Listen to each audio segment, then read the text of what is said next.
So, ayan. Ito na siya.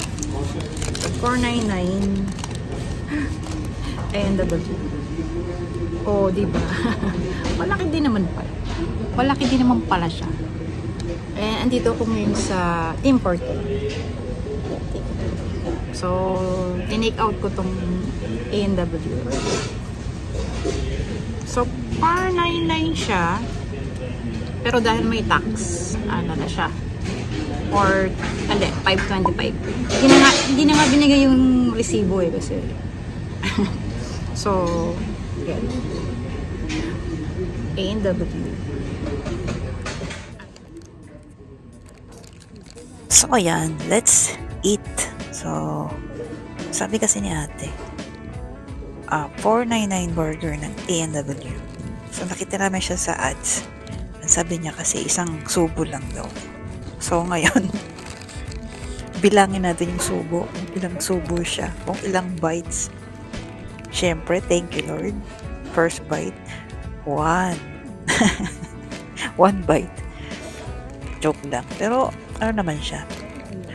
Malaki naman siya talaga. And sobrang nabusog din naman ako. And actually, hindi na ako kumain ng dinner. So, yung small coffee lang, hot choco, sa Tim.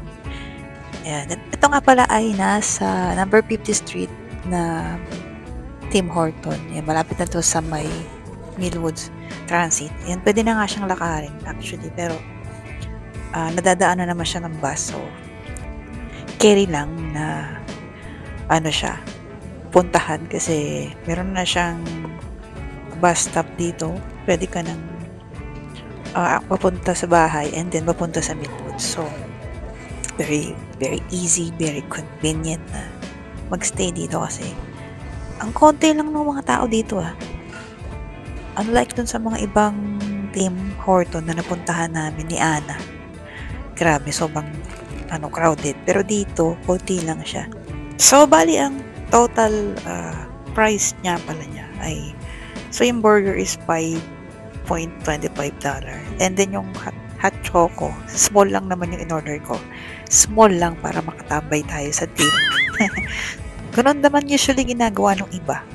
Bibili lang ng kape na napakaliit size ni small para makatambay lang sa Tim. So anyway, $5.25 plus yung hot choco natin na small ay $2.50. So ang total niya ay $7.75. So yan, i-convert pa natin sa peso. It would be, so ko-convert natin siya sa peso ay 310 siya. Ayan, di ba? Not bad. Affordable na siya. So, ayan. Itong promo nila ay, ang 4,919 burger ay until May 11 lang. Maybe, it's a Mother's Day promo special. So, hanggang bukas na lang yata. Kasi, today ay May 10 na dito sa Canada. So, habol na po kayo if you want to try the 4,919 burger ng A&W. Ayan. Punta na po kayo sa pinakamalapit na branches ng A&W dito sa Canada. And, ayan, as you can see, ayan, sobrang busog na ako. Hindi ko pa siya nauubos, pero parang busog na ako.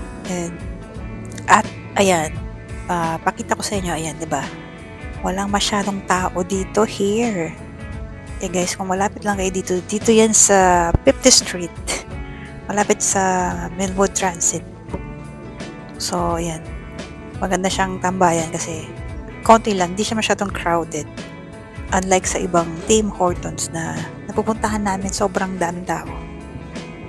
Ayan, at dito nga sobrang feeling ko busog na ako kaya parang hindi ko na kayang ubusin itong isang burger na ito. Ganyan talaga pag mga sexy. Charing. So, ayan, finally, my last bite ng 4,919 burger ng A&W. Ayan. Ayan, feeling endorser. Siyempre, small choco ng Tim. Ayan. Tip yan para makatambay kayo sa Tim. Bili kayo kahit small sizes lang ng coffee or hot choco. Ayan, para legit na kayo makatambay dito. So guys, thank you for watching, reaching this far. Ayan, if you want to see more of my videos, from previous vlog, previous gala. O yan, you can check my channel and watch other video. Thank you!